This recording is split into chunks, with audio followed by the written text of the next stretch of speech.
Baik, kita mulai. Bismillahirrahmanirrahim. Assalamualaikum warahmatullahi wabarakatuh. Hari ini kita akan belajar tentang pengambilan keputusan ber-KB dengan menggunakan ABPK atau alat bantuan untuk mengambil keputusan dalam pemilihan kontrasepsi, gitu ya. Jadi alatnya itu bentuknya seperti apa? Alatnya adalah bentuknya seperti ini. Ini. Seperti ini alatnya.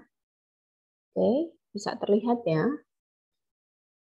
Nah, ini ada bagian-bagiannya gitu ya. Jadi nanti akan ada keterangan di PowerPoint gitu. Ada bagian-bagiannya di mana ini adalah bagian pertama itu berisi ini. Ini bagian pertama sampai dengan batas ungu gitu ya. Jadi ini bagiannya ada klien kunjungan ulang. Kemudian di sini yang warna biru ini adalah klien kebutuhan khusus. Kemudian ini ada perlindungan ganda gitu ya. Perlindungan ganda. Terus kemudian di sini ada metode memilih dan atas ini adalah selamat datang. Ini adalah bagian pertama. Kemudian bagian kedua itu adalah ini yang ada di bawahnya ini. Jadi ini adalah di sini macam-macam alat kontrasepsinya. Itu ada di bawah sini gitu ya. Kemudian bagian kedua ya itu yang ada di bawah. Kemudian bagian yang ketiga itu ada di sini. Gitu. Jadi nanti kalau misalnya kita mau menggunakan alat ini bisa kita buka di bagian selamat datang gitu. Nah, ini kita buka seperti ini. Nah, ini ada dua sisi. Sisi depan, sisi belakang gitu. Jadi kalau sisi depan ini nanti digunakan untuk pasien gitu. Ini nanti dibaca dan ini nanti digunakan oleh pasien. Kemudian sisi yang sini sebaliknya, ini adalah sisi yang nanti kita baca. Nah, ini banyak sekali keterangannya karena memang kita nanti di sini ingin mengarahkan pasien metode apa sih yang akan digunakan gitu. Gitu. Sehingga ini yang nanti untuk pasien, ini yang untuk kita. Jadi untuk kita ini sudah ada bagian kita itu yang ada ini. Yang kita bisa memilih ya. Bisa memilih ini. Ini nih kita pilih kita mau memilih yang mana itu ada panduannya di sini gitu. Semisal selamat datang sudah, kemudian nah ini ada bagian-bagiannya juga di sini nih. Ini yang bagian kita. Semisal oh ternyata pasien sudah teridentifikasi, semisal dia itu adalah klien yang ingin memilih metode kontrasepsi gitu ya, klien baru yang ingin memilih metode kontrasepsi, maka kita bisa langsung membuka ini. Di bagian ini memilih. Nah, memilih ini yang dibaca klien ini. Nah, ini. Jadi ada ini beberapa yang dibaca oleh klien gitu ya. Ini yang dibaca oleh klien gitu. Terus kemudian ini yang panduan kita banyak sekali seperti ini. Ini. Nah, ini adalah contoh ABPK yang selanjutnya saya akan menerangkan menggunakan PowerPoint gitu ya.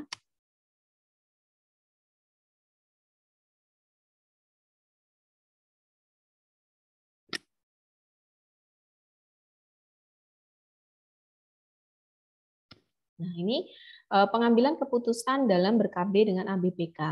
Nah, lembar balik atau alat bantu pengambilan keputusan ber-KB atau ABPK ini adalah sebuah alat bantu kerja interaktif yang diperuntukkan bagi penyedia layanan. Siapa penyedia layanan? Ya kita gitu sebagai provider gitu, seorang bidan, dan bisa juga dipakai oleh seorang dokter gitu.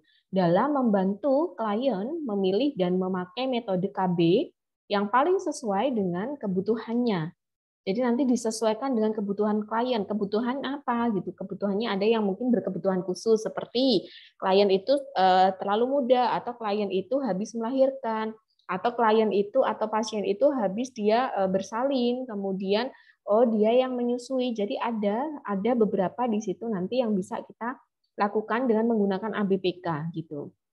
Nah, kemudian memberikan informasi yang diperlukan dalam pemberian pelayanan KB yang berkualitas serta menawarkan saran atau panduan mengenai cara membangun komunikasi dan melakukan konseling secara efektif. Nah, ini lembar baliknya itu seperti ini. Lembar balik ABPK ini dirancang sebagai lembar balik dua sisi, di mana satu sisi ini menampilkan gambar dan informasi dasar untuk klien, dan sisi lainnya berisi informasi teknis dan panduan yang lebih rinci untuk penyedia layanan. Nah, tadi sudah saya lihatkan gitu ya di dalam gambar gitu, langsung saya taruh di kamera gitu seperti ini gitu. Nah, ini gambarannya tadi. Jadi yang ini yang dia itu informasinya secara rinci, panduan yang rinci ini adalah digunakan oleh kita sebagai provider atau pelayan atau pemberi pelayanan kesehatan. Nah, ini yang digunakan oleh pasien gitu, yang terlihat oleh pasien itu yang ini gitu. Jadi apa namanya, semisal nih metode jangka panjang ini sangat efektif yang ini. Nah, ini kemudian efektivitasnya, efek sampingnya dan sebagainya itu ada di sini gitu. Itu ini yang untuk kita, kemudian ini yang untuk apa? Klien gitu. Semisal nih, langsung kita bilang ya di sini ya, membantu klien untuk membuat keputusan. Gunakan lembar ini untuk membantu klien membandingkan metode dan menajamkan pilihan. Nah, pertimbangan penting efektivitas bergantung pada seberapa jauh klien mampu melakukan dan mengingat metode yang efektif. Tidak membutuhkan tindakan yang berulang, Anda bisa tanyakan. Contohnya, seberapa penting bagi Anda untuk tidak hamil saat ini? Gitu. Kemudian, apakah Anda bisa memakai metode yang memerlukan tindakan berulang seperti minum pil, kemudian apa namanya, ataupun suntik yang mungkin datang setiap 1 bulan sekali atau 2 bulan sekali atau 3 bulan sekali gitu. Efek sampingnya, nah efek samping dari metode hormonal seperti pil, suntikan, implan, AKDR ini bisa sangat mengganggu bagi sebagian perempuan gitu. Contohnya, bagaimana perasaan Anda jika nanti siklus haidnya itu berubah. Jadi ini adalah lembar untuk kita menggiring pasien itu menggali informasi. Itu. Terus kemudian efek samping seperti ini bersifat umum pada penggunaan pertama, namun di bulan selanjutnya secara perlahan biasanya akan menghilang. Jangka panjang atau pendek, vasektomi dan tubektomi adalah metode yang tidak mudah dikembalikan seperti semula. AKDR dan implan dapat dipergunakan untuk jangka waktu yang beberapa tahun gitu. Jika klien sulit memutuskan gitu, gali apa yang dibutuhkan, bicarakan dengan pasangannya, perlu informasi yang lebih dalam, kemudian bicara dengan pemakai metode tersebut, berpikir lebih lanjut dan sebagainya. Jadi di sini ini ada apa namanya beberapa panduan untuk kita bisa menerangkan ke pasien. Jadi ini bisa dilihat, Bu, ini loh metode jangka panjangnya, langsung pasien akan melihat bagian ini, oh itu ya metode jangka panjangnya. Kemudian ini loh yang sangat efektif, oh ini ya yang sangat efektif. Gitu. Terus kemudian, oh ini efektif dengan pemakaian yang benar, oh ini ada juga ya. Ini ada juga ya. Nah ini bagian ini yang nanti dilihat oleh pasien dan ini adalah bagian yang kita lihat. Nah, prinsip dalam penggunaan lembar balik ABPK ini yang pertama, klien itu bertanggung jawab untuk mengambil keputusan gitu. Jadi dia tidak tergantung dengan provider gitu yang mungkin kita pakai ini sajalah, pakai ini sajalah. Nah, tapi kita mengiring si pasien ini untuk dia berani mengambil keputusan apa yang harus digunakan gitu dengan melihat tadi keuntungan, efek samping dan sebagainya gitu. Kemudian penyedia layanan membantu klien mempertimbangkan dan membantu pengambilan keputusan yang paling sesuai. Kemudian penghargaan terhadap keinginan klien, kemudian penyedia layanan menanggapi pernyataan, pertanyaan, serta kebutuhan klien. Kemudian penyedia layanan harus mendengarkan apa yang disampaikan klien sehingga tahu langkah selanjutnya yang harus dilakukan. Gitu. Nah, bagian-bagian dalam lembar balik ABPK, ini lembar balik ABPK disusun berdasarkan ragam klien dan jenis alat kontrasepsi. Tadi yang bagian bawah tadi itu adalah ragam jenis alat kontrasepsi gitu ya. Terus yang tersedia untuk digunakan oleh semua klien gitu. Terus kemudian sebagai catatan yang harus diketahui itu bahwa semua klien itu harus mempertimbangkan metode perlindungan ganda, yaitu perlindungan terhadap IMS atau infeksi penyakit menular, kemudian terhadap HIV/AIDS dan juga kehamilan. Hal ini karena memang IMS dan HIV itu terus berkembang sehingga klien perlu memahami resikonya dan berupaya melindungi diri mereka dari kondisi tersebut. Gitu. Kemudian ini bagian-bagian ABPK tadi ya, yang sudah saya sebutkan di depan tadi. Ini bagian pertama itu tabelnya itu di sisi kanan. Ini 1, 2, 3, 4, 5. Sampai dengan 5 dengan warna berbeda-beda. Ada kuning, ada hijau, ada pink, ada biru muda, ada ungu. Kemudian bagian kedua atau tabel di sisi bawah itu ada 1, 2, 3, 4, 5, 6, 7, 8, 9. Ini berisi macam-macam alat kontrasepsi. Kemudian di sini bagian ketiga itu tabel tambahan di sisi kanan bawah di sini. Nah, lembar balik ABPK ini terbagi dalam 3 bagian. Tadi kan sudah ya. Jadi bagian pertama itu ditandai dengan tab di sisi kanan. Tab ini bertujuan untuk memudahkan penyedia layanan dalam membantu klien sesuai dengan kebutuhannya. Jadi terdapat 5 buah tab dengan warna yang berbeda-beda untuk memudahkan penyedia layanan dalam menggunakan lembar balik ABPK ini. Kelima buah tab tersebut ini sebagai berikut. Ini jadi tab berwarna kuning itu tadi isinya adalah selamat datang. Kemudian tab berwarna hijau itu tadi isinya membantu klien baru. Jadi klien yang datang benar-benar baru dan dia ingin melakukan KB yang sebelumnya memang dia tidak atau belum menggunakan Alkon, alat kontrasepsi. Kemudian tab berwarna merah yaitu tab untuk membantu semua klien mendapatkan informasi mengenai perlindungan ganda, yaitu cara mencegah kehamilan dan perlindungan terhadap IMS dan HIV. Kemudian berwarna biru itu membantu klien dengan kebutuhan khusus. Kemudian berwarna ungu itu membantu klien kunjungan ulang gitu. Jadi ada beberapa bagian-bagian, tadi kan ada 5 gitu ya. Ingat, ada 5. Bagaimana penggunaannya? Oh, itu tadi, ini tadi sudah saya terangkan di depan dan juga ini saya tambahkan gitu. Kuning, hijau, merah, biru, dan ungu. Nah, ini adalah alat bantu untuk klien yang berbeda. Berikut adalah ringkasan langkah kunci yang perlu kita sebagai provider bidan gitu dengan berbagai jenis klien yang berbeda gitu ya. Ini tab berwarna hijau, memilih metode. Tanyakan ada gambaran metode, jika ada, lihat apakah sesuai dengan kebutuhan dan situasi. Kaji kebutuhan perlindungan ganda. Jika tidak ada, maka diskusikan kebutuhan dan situasi gitu. Ini. Nah, semisalnya ini itu ada gambaran, maka kita langsung masuk ke ini, ke tab yang ini, yang pink ini. Gitu ya. Tapping ini kita bisa masuk, kemudian di sini, kemudian setelah itu mungkin kita kalau misalnya ada klien yang benar-benar berkebutuhan khusus, kita bisa masuk nih di klien dengan kebutuhan khusus. Kemudian kalau dengan kunjungan ulang, kita bisa menggunakan nih tab yang ungu, di kunjungan ulang. Ini sangat membantu sekali dalam kita menggiring atau kita memberikan informasi kepada pasien yang akhirnya nanti pasien mau memilih metode apa gitu. Nah, ini klien dengan kebutuhan khusus ini. Jadi ada klien muda ke halaman PK 10. Jadi ada tuh halaman PK 10. Ini. Nah, ini PK 3 gitu. Jadi nanti ada PK 3, PK 4, ada sampai dengan PK 10, pakai PK 14 sampai dengan PK 14 terakhir ini. PK 14. Tuh.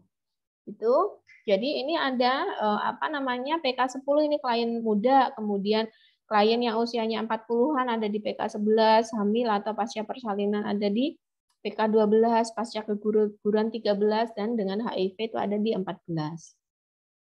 Nah, bagian kedua itu ditandai dengan tab di sisi kiri bawah, tadi bagian bawah sendiri. Jadi di bagian sini tadi sudah kita jelaskan di sini, di bagian sisi sini gitu, bawah. Ini informasi mengenai masing-masing metode KB yang digunakan oleh penyedia layanan dalam membantu klien dalam pengambilan keputusan. Jadi di situ sudah ada informasi yang sangat lengkap tentang isi dari semisal ini suntik 3 bulan, efek sampingnya apa, kemudian keefektifan dari kontrasepsi itu seperti apa, itu sudah ada. Nah, ini klien mengambil keputusan, informasi yang tercantum di dalam tab-tab ini meliputi kriteria persyaratan medis, efek samping, cara pakai, waktu kunjungan ulang, dan hal-hal lain yang perlu diingat serta didiskusikan dalam konseling.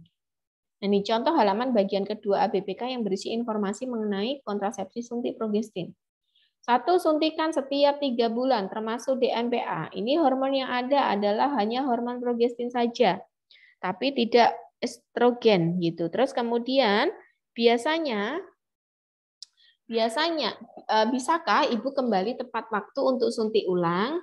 Bagaimana ibu akan mengingat? Nah, itu kita tanyakan di situ sudah ada bagian-bagian tersebut itu yang bisa kita tanyakan gitu. Jadi nanti bentuknya ini yang di sini ini adalah yang digunakan untuk kita gitu. Nah, yang dilihat ibunya itu nanti bentuknya seperti ini. Nih. Seperti ini.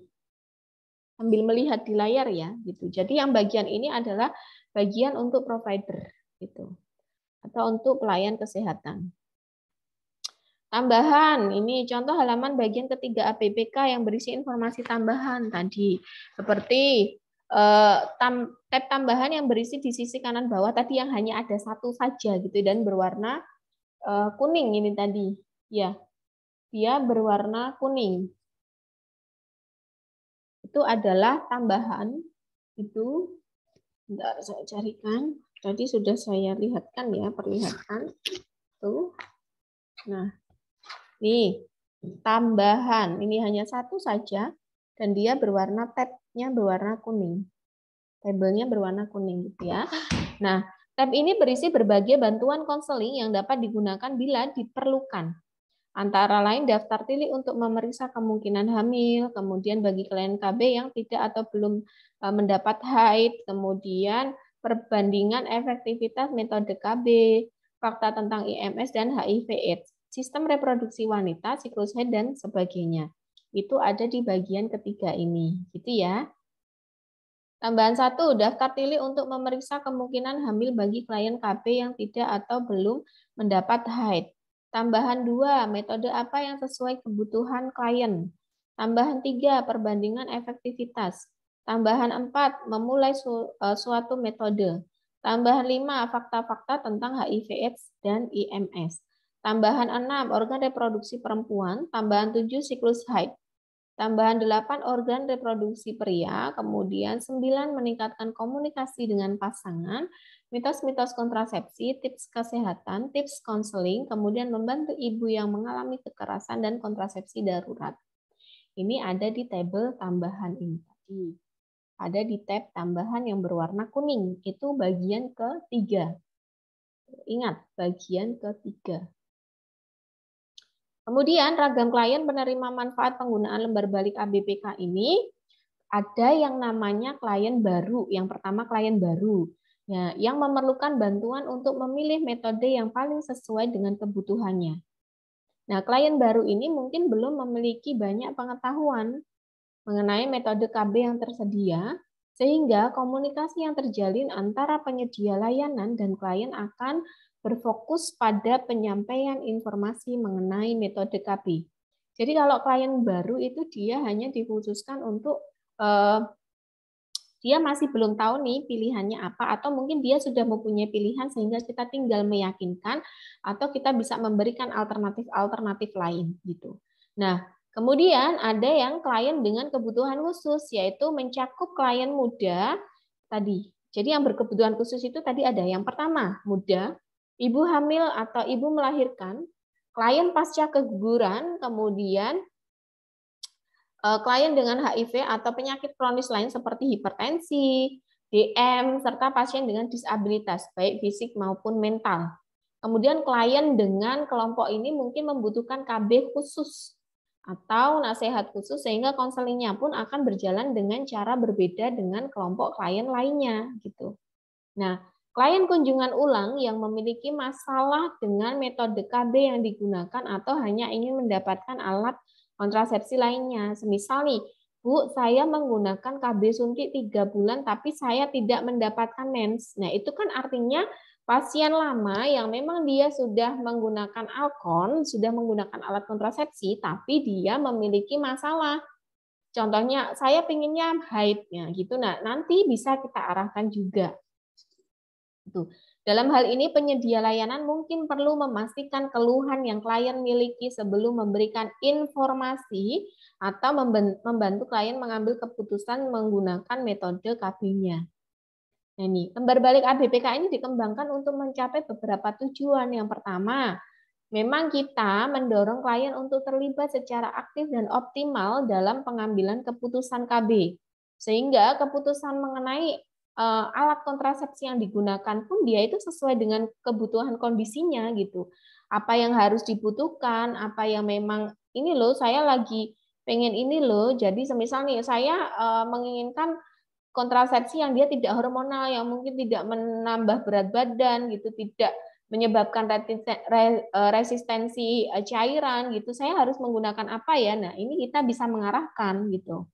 Kemudian membantu penyedia layanan untuk meningkatkan kualitasnya dalam pemberian informasi teknis mengenai penggunaan Alkon dan topik kesehatan reproduksi lainnya sesuai dengan kebutuhan klien. Jadi ABPK ini benar-benar sangat membantu kita gitu dalam mengarahkan klien mengambil keputusan untuk menggunakan KB apapun, juga dengan masalah-masalah gangguan kesehatan reproduksi itu semuanya ada di ABPK ini gitu, sehingga kita bisa dengan mudah menerangkan ke pasien dan pasien juga bisa dengan mudah memberikan gambaran karena di dalam ABPK ini ada gambar-gambarnya gitu.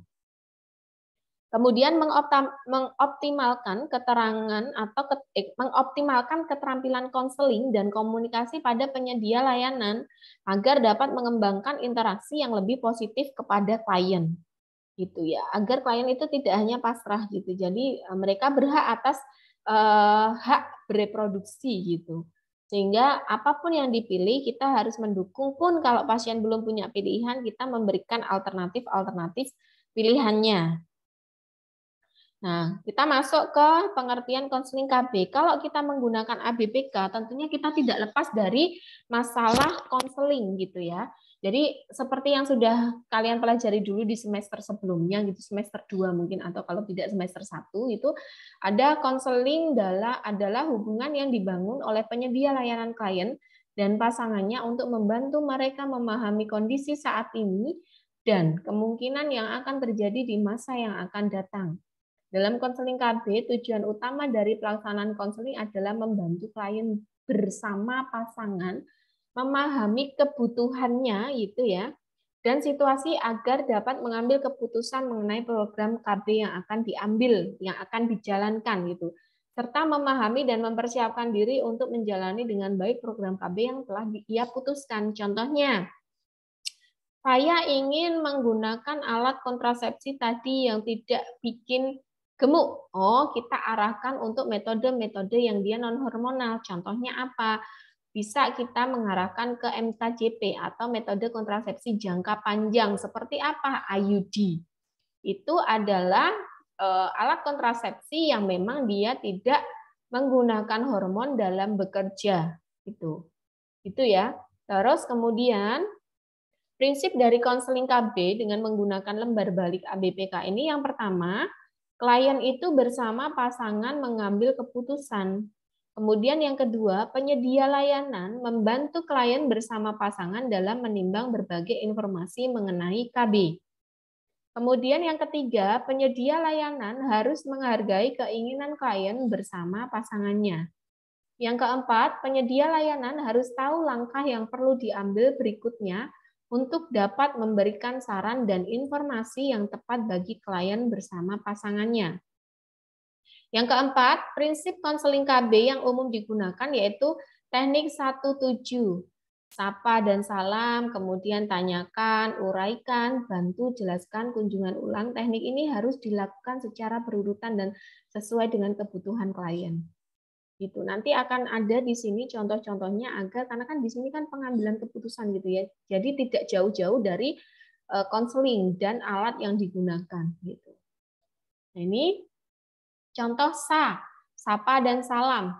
Proses konseling KB harus dimulai dengan menyapa dan mengucapkan salam terhadap klien secara terbuka dan sopan. Jadi bangun dulu tuh kepercayaan dari klien gitu. Saya sering dulu pada saat bimbingan gitu ya, ayolah kalau misalnya kita itu sudah sama klien itu seperti tidak ada batas, sama pasien itu tidak ada batas, maka pasien-pasien itu dengan sendirinya dia akan terbuka terhadap masalah yang dia hadapi. Gitu. Jadi kalau pada saat bimbingan pun di lahan kemarin pada saat ECE itu kita langsung turun ke pasien gitu. Ada beberapa itu seperti bimbingan saya itu si Ira, Hilga, kemudian Testi, kemudian ada satu lagi, saya agak lupa itu. Nah, kita langsung turun ke pasien, kita menangani pasien gitu, kita melakukan bimbingan BST. Nah, di situ dicontohkan bagaimana sih kita bisa menghadapi pasien agar pasien itu dengan sendirinya itu percaya terhadap kita gitu. Gitu. Kemudian dalam sapaan dan salam ini jangan lupa untuk menyatakan secara eksplisit mengenai kerahasiaan data klien yang terjamin dalam proses konseling KB. Kemudian mulailah dengan halaman selamat datang tadi. Selamat datang dulu pada lembar balik ABPK pada semua klien. Dalam hal ini, penyedia layanan menyapa klien dan menanyakan informasi mengenai keadaan klien saat ini.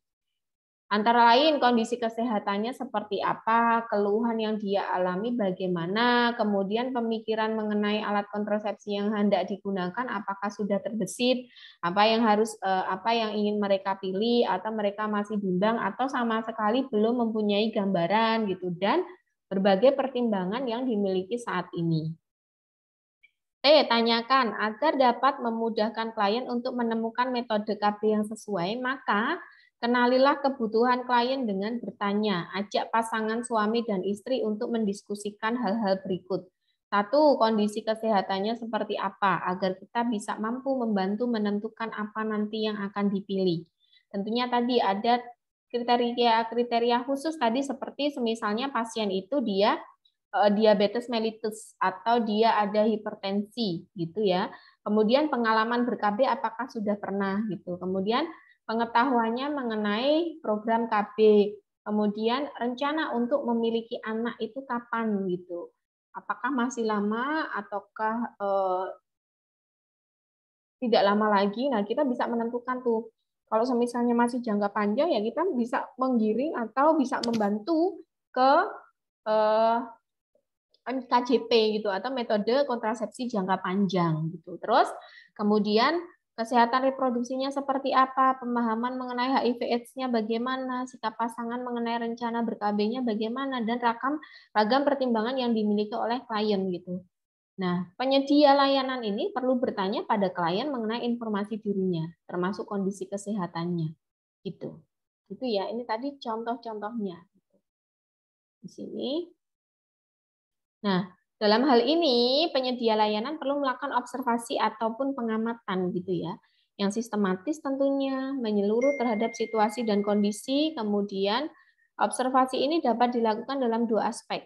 Verbal, misalnya pemilihan kata atau istilah, kemudian logat, kemudian susunan kalimat, alur dan isi pembicaraan, kemudian nonverbal misalnya penampilan bahasa tubuh pasangan, kemudian kesesuaian ekspresi wajah, dengan perkataan dan nada suaranya saat berucap gitu.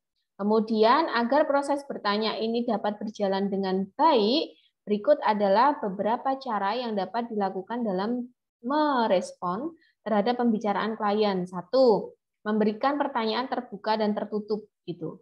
Ragam jenis pertanyaan yang kita berikan kepada klien ini dapat mendorongnya untuk mengungkapkan masalah atau informasi yang jelas dan akurat. Untuk itu, sebaiknya kita menggunakan ini. Langsung saya berikan contohnya bahwa apa yang Anda pernah dengar tentang metode tersebut, atau kalau ini mungkin terlalu formal gitu ya, bisa juga kita Ibu sudah mengerti tentang metode tersebut gitu, atau apa yang bisa membantu Ibu mengingat agar dapat memakan pil KB sesuai waktu, atau Bu, biasanya itu kan kalau minum pil itu kan kita ini ya Bu ya harus setiap harinya. Kalau kita lupa, antisipasi Ibu untuk mengingat agar Ibu bisa menggunakan pil itu seperti apa ya? Nah, gitu. Atau jika Ibu mengalami efek samping ini, apa yang Ibu pikir dan Ibu rasakan? Nah, ini contoh-contoh pertanyaannya. Kemudian memberikan encouraging gitu ya, atau dorongan gitu. Perilaku yang menunjukkan upaya untuk memfasilitasi klien bercerita gitu mengenai masalahnya secara lebih lengkap dan jelas. Perilaku ini bisa ditunjukkan dengan mengangguk, kemudian kita tersenyum gitu, kita membangun kedekatan dengan pasien gitu. Jadi apapun yang pasien lakukan itu coba kita tirukan. Misal pasien itu dia gini, nah kita bisa mengeceknya tuh, semisal pasiennya seperti ini. Oh iya, iya Bu, iya Bu. Nanti kalau pasiennya sudah mulai mengikuti gerakan kita, kita ikuti dulu dong gerakan pasien. Kemudian coba pasien itu, semisal dia sudah mulai mengikuti gerakan kita, oh berarti kita sudah terjalin itu komunikasi itu dengan baik, hubungan dengan kliennya itu sangat baik, sudah sangat baik gitu. Sampai mungkin kalau kita garuk-garuk kepala, klien bisa mengikut garuk-garuk gitu, itu artinya sudah secara ilmu NLP gitu ya, itu artinya kita sudah bisa oh ini pasien ini benar-benar ada dalam topik kita gitu. Kemudian melakukan tadi nih mengganggu, tersenyum, menyentuh bahu atau tangan, kemudian memberikan afirmasi terhadap ucapan lain, misalnya ya pada pembicaraan pasien atau Bu saya ini seperti oh iya iya iya terus gimana Bu? Oh iya iya iya. Nah, itu adalah salah satu body language kita gitu untuk memancing pasien itu percaya terhadap kita gitu yang akhirnya nanti dia bisa membuka semuanya informasi-informasi tanpa ada yang ditutupi gitu. Kemudian melakukan parafrase terhadap pembicaraan klien dapat membantu kita memeriksa kembali pemahaman kita terhadap pembicaraan klien. Contohnya, apa ada pertanyaan atau keluhan mengenai penggunaan pil KB saat ini? Nah, dia menceritakan nih kliennya, sejak menggunakan pil KB ini saya merasa sering mual dan muntah ya, payudara saya itu nyeri, jadi saya merasa badan saya itu tidak enak semua rasanya. Nah, beberapa kali juga saya merasakan sakit kepala gitu. Ini terus kemudian pasangannya, iya Bu, saya sering melihat istri saya itu tidak enak badan. Nah, ini adalah contoh-contoh kita bisa melakukan memparafrasekan gitu. Nah, kemudian kita mencoba untuk merefleksikan perasaan dan merefleksikan artinya gitu. Kalau refleksi perasaan ini kita dapat lebih mudah menangkap emosi dan ekspresi klien gitu. Nah, ini semisal meskipun kemarin saya sempat takut menggunakan KB implan, namun sekarang saya justru merasa senang karena metode ini itu paling mudah bagi saya dan kondisi saya saat ini. Nah, penyedia layanan, Ibu merasa senang dan puas ya dengan metode implan. Bagaimana dengan Bapak gitu? Nah, pasangannya bagi saya yang penting adalah rasa nyaman Ibu. Nah, ini kita mengkorek perasaannya gitu. Nah, kalau artinya ini dia melakukan refleksi terhadap isi pembicaraan. Semisal klien ini ya, saya tuh bingung ya dengan kondisi saya, Bu, gitu. Saya tuh ingin mengikuti saran Ibu untuk ber-KB, tapi saya dan suami kok belum mencapai titik kesepakatan ya, gitu. Terus kemudian saya tuh ingin istirahat dulu sekarang, pulih dari kondisi hamil sebelumnya, namun suami sepertinya ingin bisa segera mempunyai anak kedua. Nah, gitu. Ini kan kita merefleksikan arti dari apa yang dimaksud klien gitu kan. Terus kemudian pasangannya, ya Bu, saya ingin segera punya anak kedua. Saya senang melihat anak kecil di rumah. Lagi pula pikiran saya kan sekalian repot sekarang dibanding anak pertama sudah besar, anak kedua baru lahir. Nah, repotnya jadi terus-menerus panjang waktu gitu. Nah, ini adalah alasan pasangannya. Kemudian kita sebagai provider gitu kita bisa merefleksikan artinya gitu. Jadi Ibu Ibu dan Bapak masih belum menemukan kesepakatan dalam rencana memiliki anak kedua ini ya. Nah, ini kita coba menyimpulkan arti dari apa yang diucapkan oleh klien dan juga pasangannya gitu. Nah, kemudian membuat kesimpulan gitu. Dalam berkomunikasi dengan klien, kita juga perlu membuat kesimpulan dengan berisi fakta, perasaan, dan alasan yang telah klien sampaikan secara terstruktur. Contohnya, jika boleh saya simpulkan, hari ini kita sudah bicara banyak sekali mengenai kondisi rumah yang membuat Ibu dan Bapak bimbang untuk ber-KB. Ibu merasa ada tuntutan dari mertua untuk mendapatkan anak laki-laki. Ibu dan Bapak sendiri sebetulnya sudah merasa cukup dengan adanya 3 anak perempuan yang tumbuh sehat seperti sekarang. Ini adalah contoh pembuatan kesimpulan. Nah, untuk memudahkan proses bertanya, menggali kelayakan medis, ini kita bisa menggunakan roda Klopp. Contoh roda klop. Nah, roda klop ini yang nanti kita bisa bahas di pertemuan selanjutnya gitu.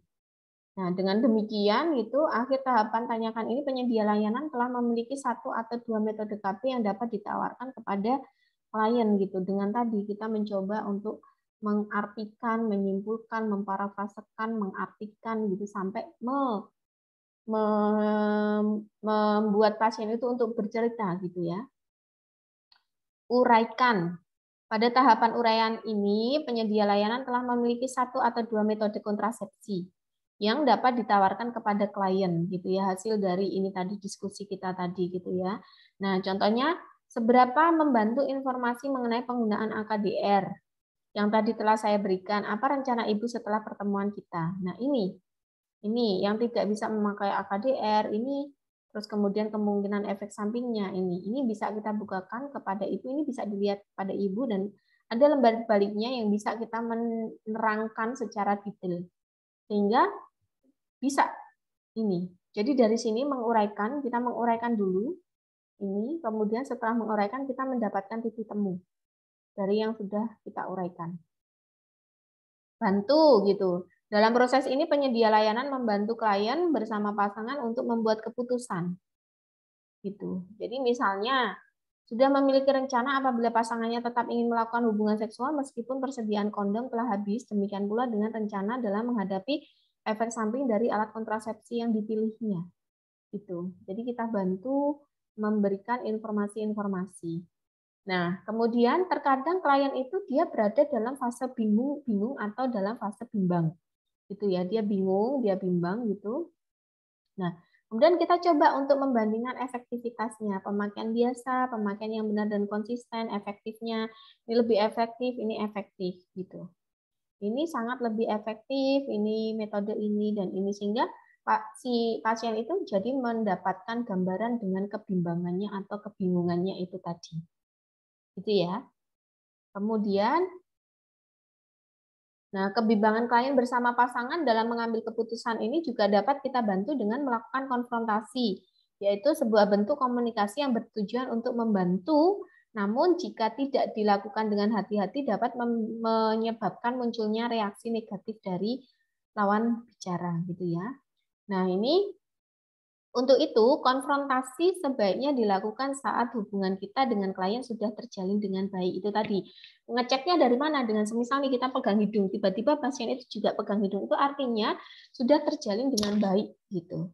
Body language kita sudah ditiru oleh pasien, itu artinya itu sudah terjalin hubungan yang baik gitu. Nah, kemudian klien telah merasa didengarkan, dan kita sudah menunjukkan penerimaan dan empati terhadap kondisi klien tersebut. Biasanya konfrontasi kita lakukan saat klien mengalami kebimbangan akibat situasi lingkungan. Contohnya, komunikasi yang kurang lancar dengan pasangan atau konfrontasi dapat dilakukan ini caranya dengan passing. Contohnya apa? Sebaiknya sekarang ibu dan bapak mulai memikirkan dan mengutamakan kesehatan ibu. Nah, ini kita mendorong gitu loh.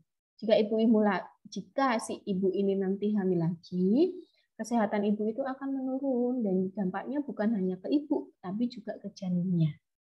Nah, ini contoh-contoh konfrontasi passing atau kita melakukan dorongan terhadap lawan bicara kita. Gitu.